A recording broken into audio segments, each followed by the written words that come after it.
কিয়ামতের পূর্ব মুহূর্তে মানুষের মধ্যে মনুষ্যত্ববোধ থাকবে না, মানুষ পশু প্রাণীর মতো হবে। পশু প্রাণী যেমন খোলা মাঠে একজন আরেকজনের সাথে সম্পর্ক করতে দ্বিধাবোধ করে না, মানুষ নারী পুরুষ সেই পর্যায়ে পৌঁছে যাবে।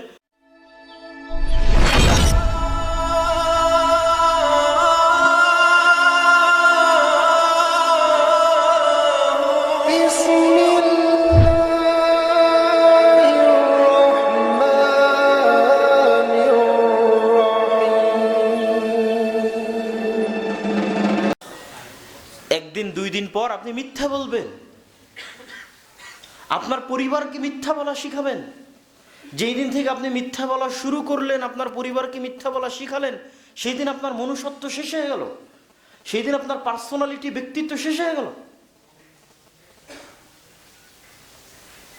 তখন যদি আপনার এই পার্সোনালিটি, ব্যক্তিত্ব, মনুষ্যত্ব শেষ হয়, আপনার আত্মমর্যাদা শেষ হয়ে যাবে, আপনার গায়রাত শেষ হয়ে যাবে। এই গায়রাতের প্রভাব সকল সেক্টরে পড়বে। তখন আপনার স্ত্রী যদি অন্যের বাড়িতে কাজ করেও টাকা নিয়ে এসে দেয়, আপনার মধ্যে কোনো ফিলিংস কাজ করবে না, কেননা আপনি আগেই তো নিজের আত্মমর্যাদা বিক্রি করে বসেছেন। কিন্তু যদি আপনার পার্সোনালিটি এবং আপনার স্বাধীনতা, আত্মমর্যাদা উঁচু থাকতো, তাহলে আপনি কখনোই আপনার স্ত্রীকে আরেকজনের বাড়িতে বা মাঠে কাজ করতে পাঠাতেন না। কিন্তু ওই যে শুরু থেকেই আপনি ইসলামী মূল্যবোধটা আপনার মধ্যে আসেনি, যে ইসলামের অর্থনীতির মূল্যবোধটা কি, অল্পে সন্তুষ্ট হওয়া, ঋণ বিমুখ থাকা। এরকম প্রত্যেকটা সেক্টরে ইসলামের মূল্যবোধ আছে। ঠিক পারিবারিক জীবনে ইসলামের সবচেয়ে বড় মূল্যবোধ হচ্ছে মানুষের যে লজ্জাস্থান আছে সেটির পবিত্রতা। এটি হচ্ছে সবচেয়ে বড় মূল্যবোধ, এবং এই মূল্যবোধের উপরে আল্লাহ সুবহানাহু ওয়া তাআলা পৃথিবীকে টিকিয়ে রেখেছেন। এই মূল্যবোধের উপরে আল্লাহ সুবহানাহু ওয়া তাআলা পৃথিবীতে পরিবার প্রথা জারি রেখেছেন। এবং এই মূল্যবোধ যখন নষ্ট হয়ে যাবে, তখন পৃথিবীতে পরিবার প্রথা হুমকির সম্মুখীন হবে। এবং যখন পৃথিবীতে পরিবার প্রথা হুমকির সম্মুখীন হবে, তখন আল্লাহ সুবহানাহু ওয়া তাআলা এই পৃথিবীকে রাখবেন না, এই পৃথিবী ধ্বংস করে দেবেন। এই জন্য এই একটা জিনিস সংরক্ষণ করার জন্য, মানুষের লজ্জাস্থানের পবিত্রতাকে সংরক্ষণ করার জন্য অসংখ্য বিধান তৈরি করা হয়েছে। একটা দুইটা নয়, শত শত বিধান তৈরি করা হয়েছে ইসলামে। গান শোনা কেন হারাম? এমনিতেই কিন্তু গান শোনা হারাম না। আসলে গান শোনা অন্য আর একটা কারণে হারাম। গানের নিজের কারণে গান শোনা হারাম এটা না। কেন গান শোনা হারাম? গান অবৈধ সম্পর্ককে প্রমোট করে। তাহলে যে গান শুনবে তার মধ্যে অবৈধ সম্পর্কের আগ্রহ তৈরি হবে। সে যখন অবৈধ সম্পর্কের দিকে যাবে, তখন তার ধীরে ধীরে লজ্জাস্থানের পবিত্রতা নষ্ট হবে। ওই মাকসাদটাকে ঠিক রাখার জন্য কত পূর্বে গান শোনাকে হারাম করা আছে। পর্দার কারণে পর্দা জরুরি এটা না। যদি সমাজে বেপর্দা থাকে, তাহলে ধীরে ধীরে অবৈধ সম্পর্ক সহজ হবে। অবৈধ সম্পর্ক সহজ হলে লজ্জাস্থানের হেফাজত থাকবে না, নষ্ট হয়ে যাবে। ফলত লজ্জাস্থানের পবিত্রতাকে রক্ষা করার জন্য অনেক আগে পূর্ব থেকে পর্দার বিধান দেওয়া আছে, যেন লা তাকরাবুল ফাহিশাহ বা লা তাকরাবুজ জিনা, তথা অবৈধ সম্পর্কের ধারে কাছে নিকটেও যেন মানুষ না যায়।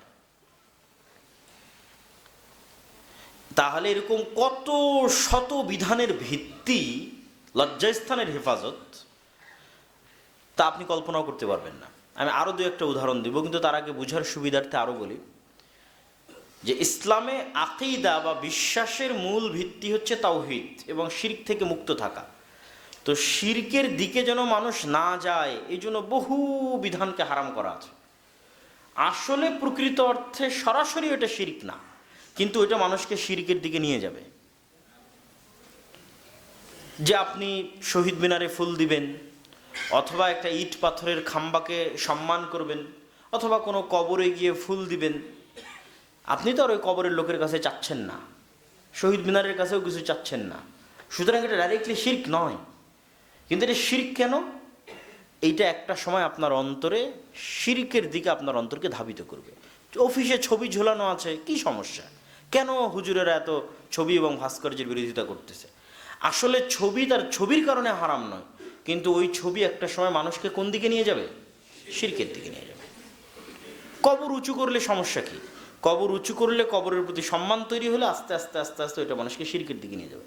তো শিরকের মতো একটা ভয়াবহ গুনাহ থেকে বাঁচাতে তার চারি সাইডে অসংখ্য দেওয়াল তৈরি করা আছে ইসলাম। ঠিক লজ্জাস্থানের পবিত্রতাকে হেফাজত করার জন্য ইসলাম এরকম অসংখ্য বিধান দেওয়া আছে।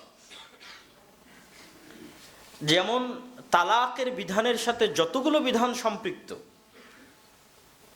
মেয়েদেরকে কেন ইদ্যত পালন করতে হবে? স্বামী যদি তাকে তালাকও দেয় তবুও কেন সে 3 মাসের পূর্বে অন্য জায়গায় বিবাহ বন্ধনে আবদ্ধ হতে পারবে না? বংশের পবিত্রতা রক্ষার জন্য, তথা আগের স্বামীর পক্ষ থেকে যদি তার পেটে কোনো সন্তান থাকে সেটি স্পষ্ট হওয়ার জন্য সে আর পরবর্তী 3 মাস অন্য কোথাও বিবাহ বন্ধনে আবদ্ধ হতে পারবে না।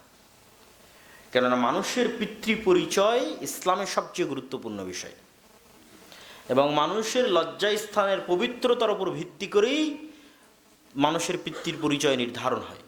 আর মানুষের পিতৃ পরিচয় নির্ধারণের উপর ভিত্তি করেই পৃথিবীতে পরিবার প্রথা টিকে থাকে। আর যখন এগুলো থাকবে না তখন আল্লাহ পৃথিবীও রাখবেন না। এই জন্য কিয়ামতের পূর্ব মুহূর্তে মানুষের মধ্যে মনুষ্যত্ববোধ থাকবে না, মানুষ পশু প্রাণীর মতো হবে। পশু প্রাণী যেমন খোলা মাঠে একজন আরেকজনের সাথে সম্পর্ক করতে দ্বিধাবোধ করে না, মানুষ নারী পুরুষ সেই পর্যায়ে পৌঁছে যাবে।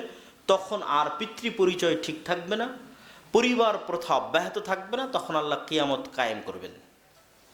তার আগ পর্যন্ত পৃথিবী চলমান থাকবে। তাহলে মানুষের সাথে এবং পশুর মধ্যে সবচেয়ে বড় পার্থক্যের জায়গা হচ্ছে পিতৃ পরিচয়ের নিশ্চয়তা এবং লজ্জাস্থানের হেফাজত। এই জন্য প্রত্যেক যা যা এই রাস্তায় মানুষকে উৎসাহী করতে পারে তার প্রত্যেকটা হারাম করা আছে। আর বর্তমান সেকুলার এবং লিবারেল যে পৃথিবী, তারা প্রত্যেকটা ওই জিনিসকে প্রমোট করে যেই জিনিস মানুষকে অবৈধ সম্পর্কের দিকে ধাবিত করে। প্রত্যেক ওই জিনিসকে তারা মানুষকে, নারীকে প্রোডাক্ট, পণ্য দ্রব্য হিসেবে ব্যবহার করে। আবার মুসলমানদের উপর তারা অভিযোগ চাপায় যে মুসলমানেরা নাকি নারীকে পণ্যদ্রব্য মনে করে। না, মূলত তারা নারীকে পণ্যদ্রব্য মনে করে, প্রোডাক্ট মনে করে, বিক্রিযোগ্য পণ্য মনে করে। ফলত পৃথিবীতে এমন কিছুই বিক্রি হয় না যার সাথে নারীর ছবি, নারীর কণ্ঠ, নারীর দৃশ্য, নারীর চেহারা সম্পৃক্ত না হয়। প্রত্যেকটা অ্যাড, প্রত্যেকটা অফিসের রিসিপশন, প্রত্যেকটা শোরুম, যেখানে যাবেন, গাড়ি কিনতে যান, কাপড় কিনতে যান, যাই কিনতে যান না কেন, সেখানে নারীকে শোপিসের মতো ইউজ করা হচ্ছে, যেন আপনি তার কারণে তার চেহারা এবং তার সৌন্দর্য উপভোগ করতো সেই জিনিসটি ক্রয় করতে উদ্বুদ্ধ হন।